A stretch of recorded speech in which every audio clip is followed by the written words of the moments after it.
Namaskar, I'm Nidhi Kumar and welcome to the show.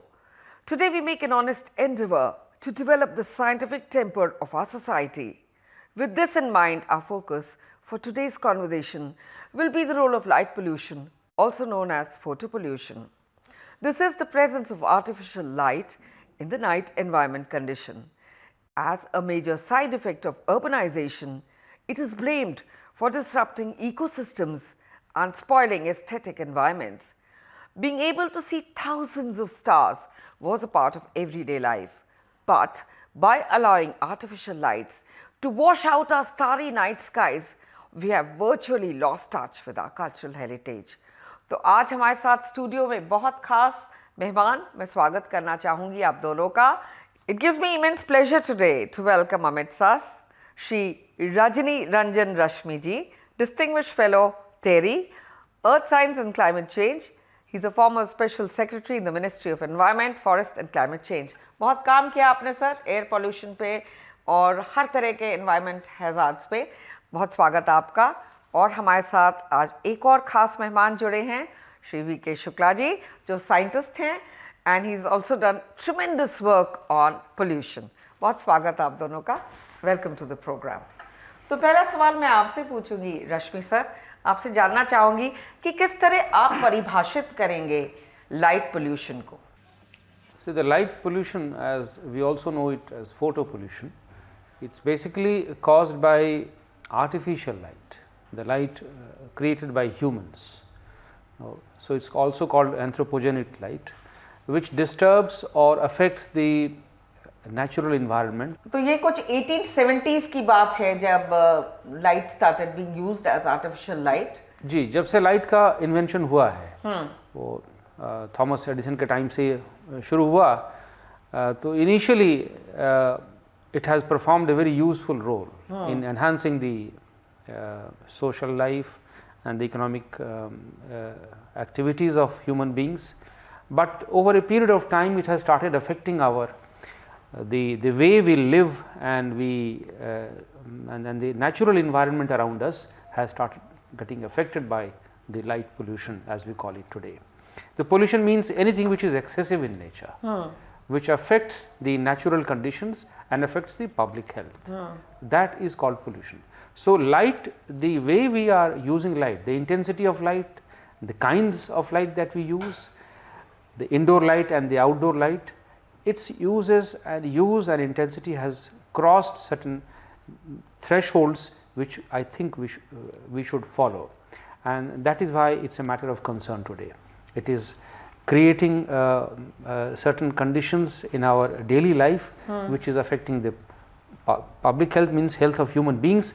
At the same time it is affecting the natural habitat of several species also around us, the trees, the marine life, the birds, the wildlife, they are all getting affected. So it's a matter of concern. So we need to understand the reasons, the way we should use light, and what kind of measures we should put in place to be able to reduce the pollution caused by light.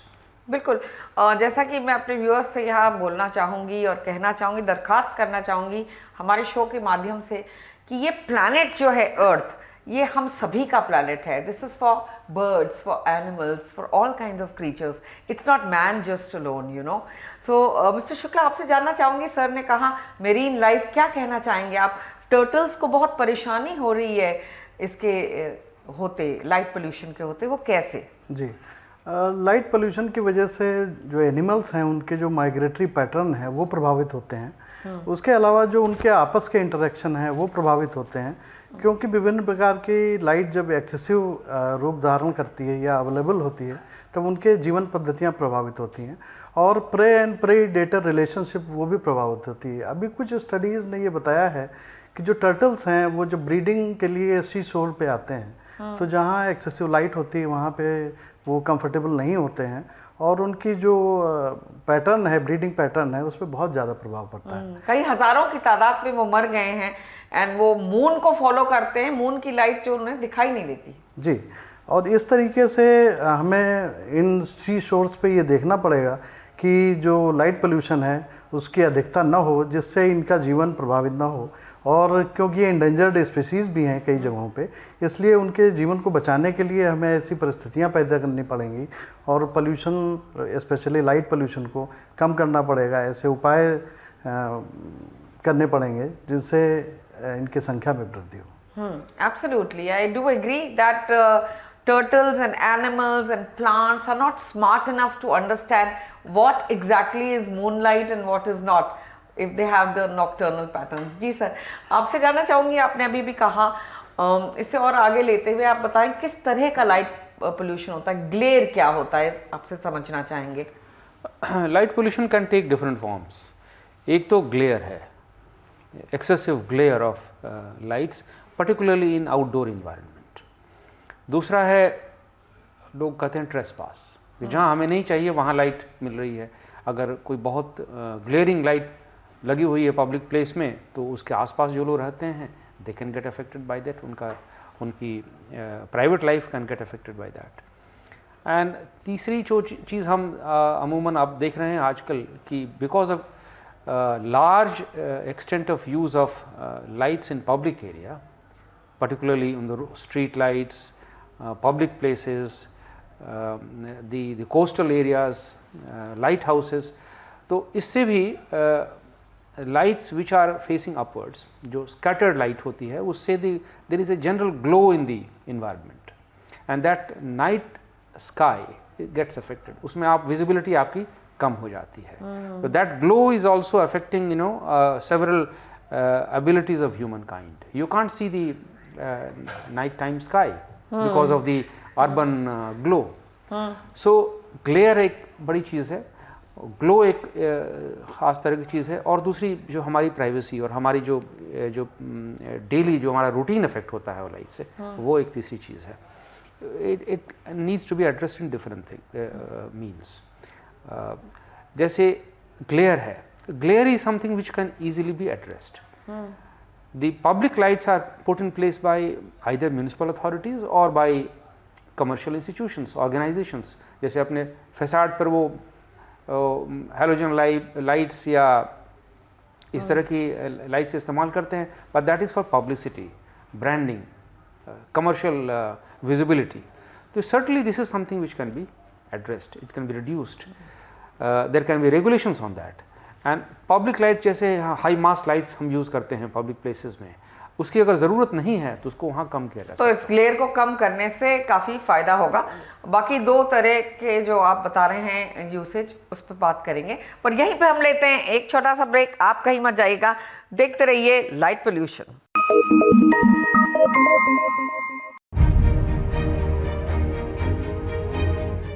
India Science is an internet-based science TV channel initiated by the Department of Science and Technology, Government of India, implemented and managed by Vigyan Prasar.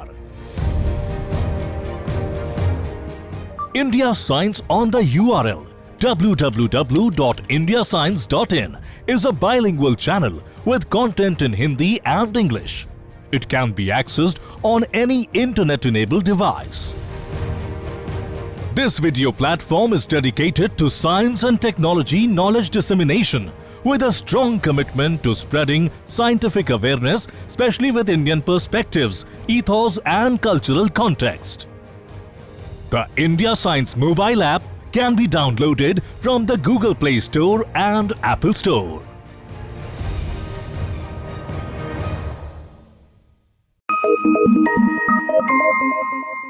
Welcome back. हम बात कर रहे हैं light pollution and its impact on our health and ecological dynamics. Sir, आप बता रहे थे glare के बारे में ब्रेक पे जाने से पहले, तो क्या और कहना चाहेंगे? मुंबई सबर्ब्स में ये प्रॉब्लम आई है, देखी गई है कि या तो लाइट बहुत ज़्यादा है, एक्सेसिव है, और या बहुत कम है, तो इसके लिए क्या सोल्यूशन निकल सकता है?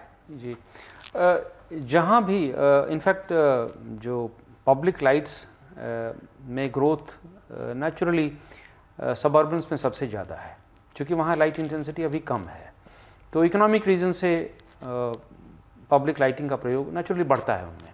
लेकिन वो अगेन वो एक्सेसिव है, थ्रेशोल्ड से ज़्यादा है, क्योंकि जो लगाते हैं लाइट्स को, वो उसका पब्लिक यूज़ कितना होना चाहिए या जो उसका नेचुरल कंडीशंस हैं उस पर अफेक्ट ना हो, उसको किस तरह से लगाया जाना चाहिए इसका ख्याल नहीं रखा जाता है। इसलिए एक्सीडेंट्स बढ़ रहे हैं क्योंकि ग्लेयर बढ़ रहा है।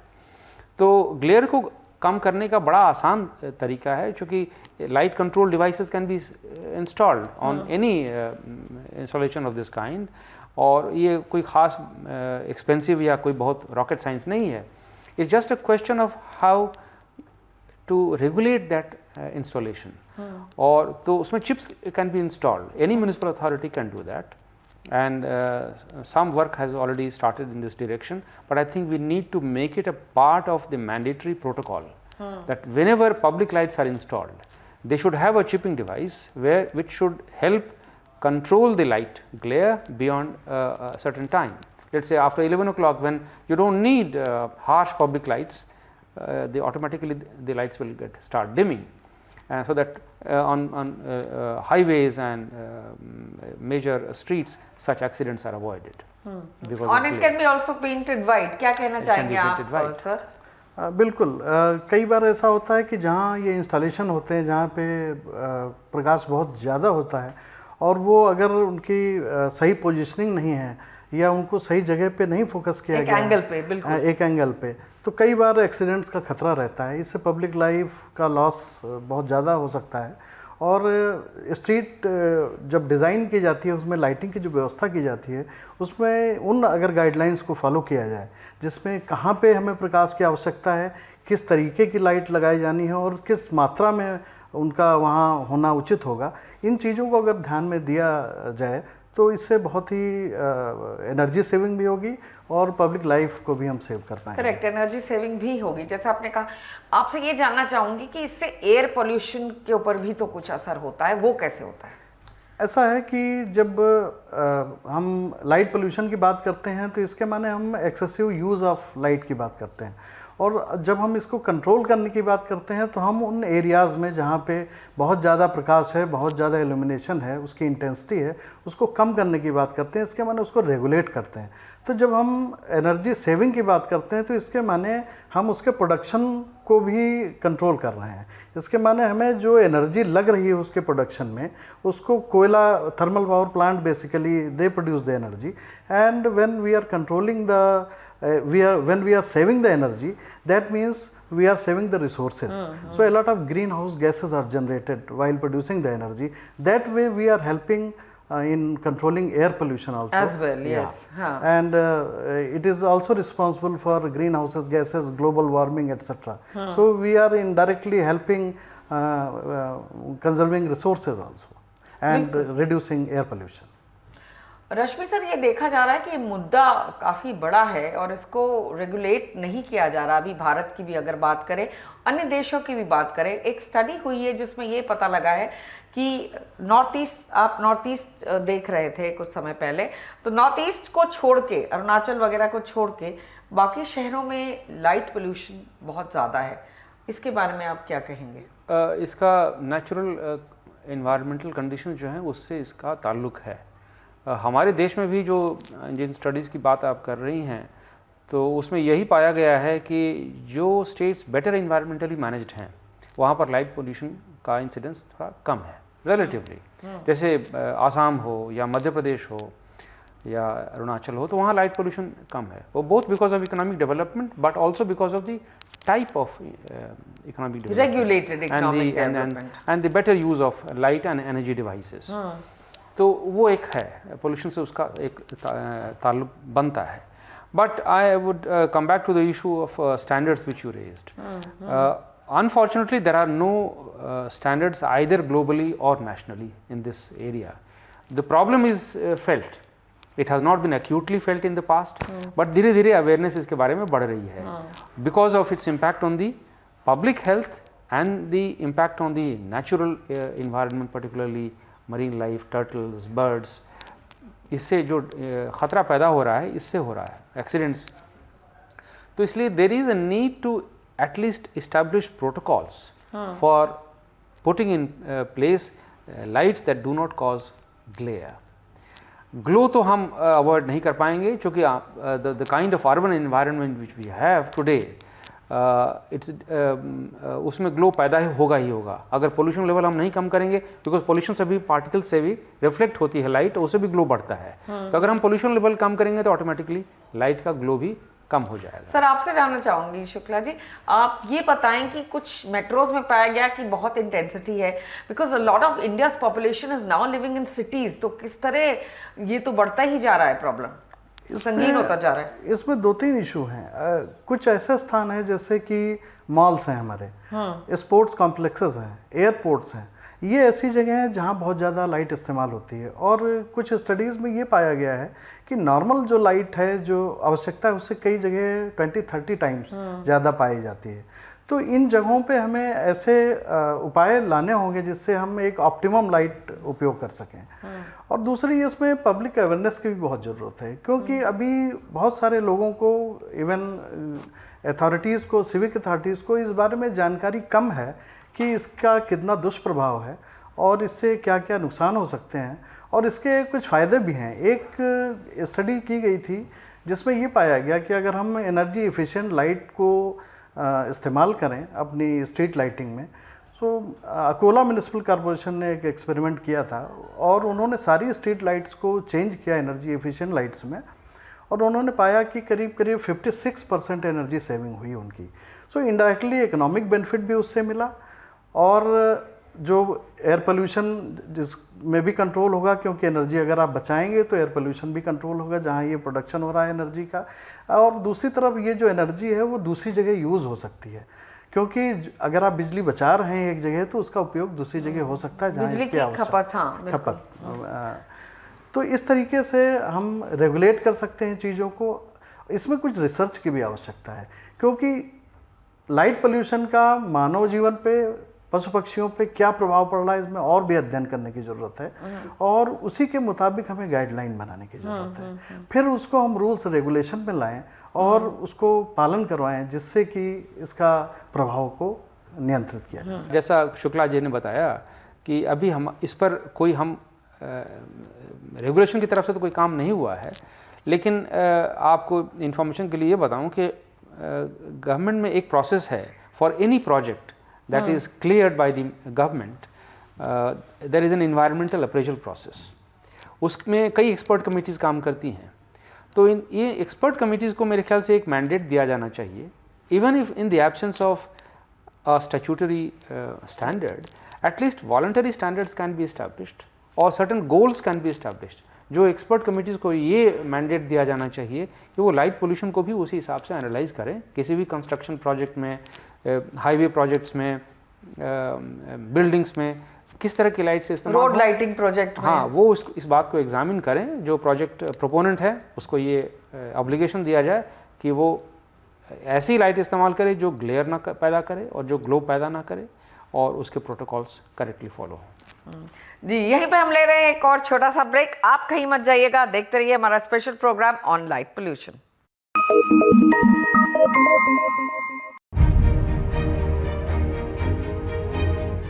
India Science is an internet-based science TV channel initiated by the Department of Science and Technology, Government of India, implemented and managed by Vigyan Prasar. India Science on the URL www.indiascience.in is a bilingual channel with content in Hindi and English. It can be accessed on any internet-enabled device. This video platform is dedicated to science and technology knowledge dissemination with a strong commitment to spreading scientific awareness, especially with Indian perspectives, ethos and cultural context. The India Science mobile app can be downloaded from the Google Play Store and Apple Store.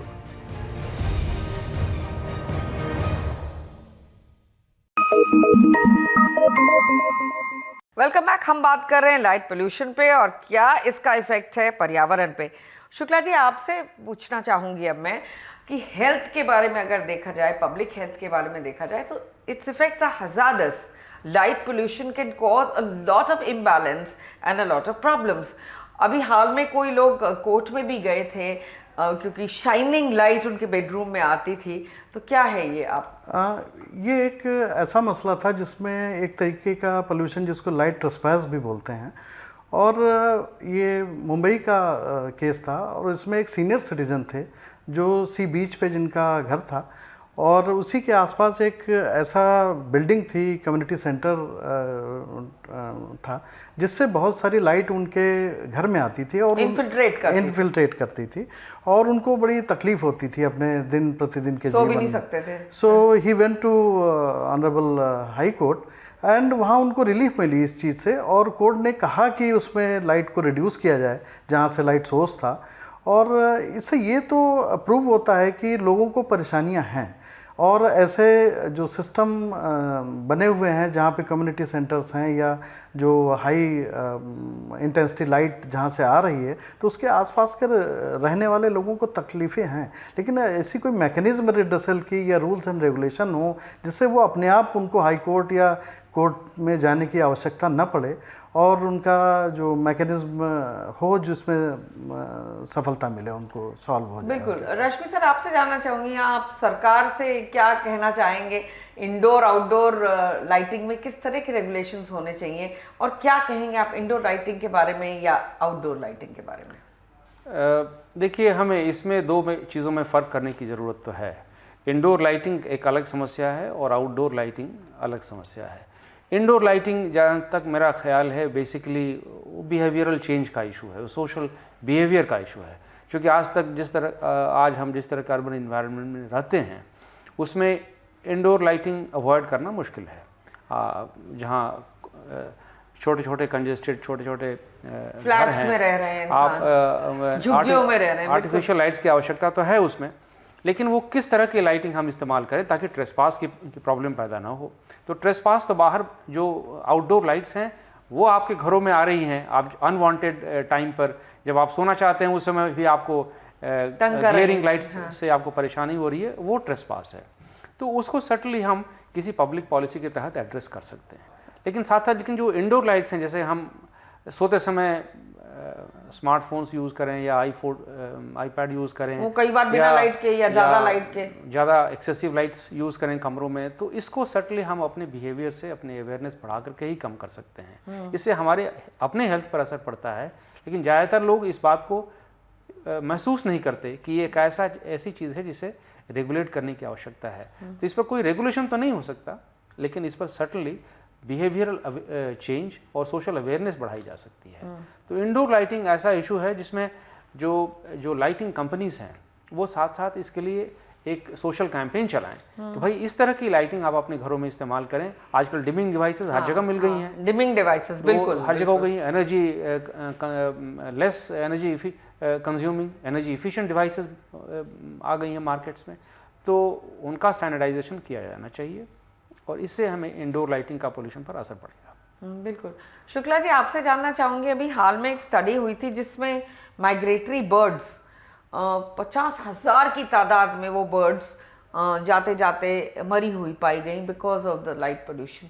इसको कैसे समझाएंगे आप हमारे दर्शकों को? Light pollution से जो ये बर्ड, माइग्रेटरी बर्ड होती हैं, ये कंफ्यूज होती हैं कि क्या ये दिन है या रात है। जहाँ बहुत ज़्यादा लाइट है वहाँ पर उनको ऐसा एहसास होता है कि वास्तव में वो रात है, लेकिन उनको लगता है दिन है।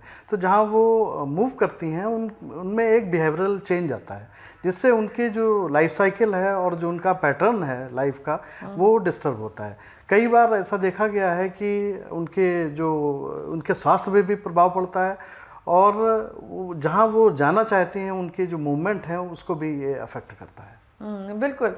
और चलते चलते आप अपनी विजन स्टेटमेंट में क्या कहना चाहेंगे? मेरे ख्याल से ये एक ऐसा एरिया है जिसके बारे में सोशल अवेयरनेस बहुत कम है और ये एक डेवलपमेंटल इशू है। लेकिन वो, जैसा मैंने कहा, हमें ज़रूरत ये है कि पब्लिक और आउटडोर लाइट्स का जो एक स्टैंडर्ड प्रोटोकॉल बनना चाहिए कि कंस्ट्रक्शंस के समय आउटडोर लाइटिंग जो इंस्टॉल की जाए वो किस तरह की हों, उसमें किस तरह के कंट्रोल डिवाइसेस हों और उसमें रेगुलेटरी प्रैक्टिसेस क्या हों कि किस समय के बाद लाइट्स ऑटोमेटिकली डिम हो जाएं और एक्सीडेंट्स ना हो, पब्लिक हेल्थ पर असर ना पड़े। तो इसकी रेगुलेशंस हम इन्वायरमेंटल अप्रेजल प्रोसेस के माध्यम से कर सकते हैं। और इसी के साथ मैं आप दोनों का बहुत तहे दिल से शुक्रिया अदा करती हूँ। Thank you for joining us for this wonderful conversation. And in the end, I would like to say to all our viewers that light pollution impacts the well-being of many species, including human beings. So let us protect and recover our natural nightscapes, as plants, birds and insects are adversely affected by artificial light at night. Let's make our country a leader in protecting these creatures for generations. I hope you like the show. Please send us your suggestions on our email ID. Until then, namaskar.